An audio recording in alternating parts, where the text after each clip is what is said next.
ঈদের ময়দানে দ্রুত আসার জন্য আহ্বান করা বেদাত। ঈদের ময়দানে দ্রুত আসার জন্য আহ্বান করা বেদাত। যে যেইভাবে আসবে সেইভাবে আসুক, কোনো তাড়াতাড়ি নেই। অজু করে দৌড়াদৌড়ি করা যায় না, অজু অবস্থায় দৌড়াদৌড়ি করা যায় না। অজু করে সুন্দরভাবে সাধারণভাবে যেভাবে মানুষ যাতায়াত করে হাঁটাহাঁটি করে সেইভাবে অজু করে হাঁটতে হয়।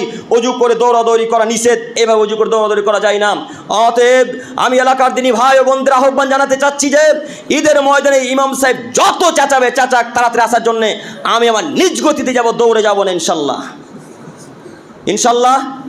এবং যারা আমাদের আলোচনা ইউটিউব ফেসবুকে পরে শুনবেন, বিশেষ করে যারা ব্রেলি, যারা 3 নম্বর শ্রেণীর জর্দাখোর গুটখাখোর হুজুর, তাদেরকে বলছি এই ডাকাডাকি বেশি মাঝহাবি এলাকাতে হয়।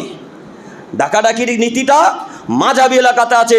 অতএব আপনাদের আমি দৃষ্টি আকর্ষণ করে বলতে চাচ্ছি, হুজুর একটু হাদিস কোরআন পড়েন না, একটু যাচাই বাছাই করে তারপরে মেম্বারে উঠে বক্তব্য রাখার চেষ্টা করেন।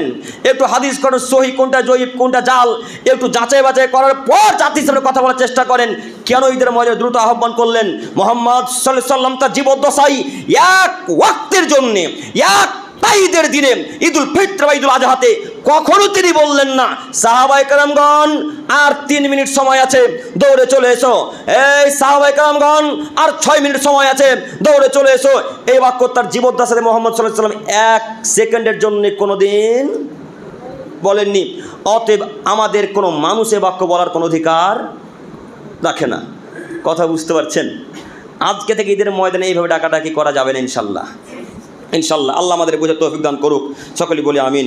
সম্মানিত উপস্থিতি, এবার চলে আসি ঈদুল ফিত্রের নামাজ পড়ে সবাই মিলে কবর জিয়ারত করা।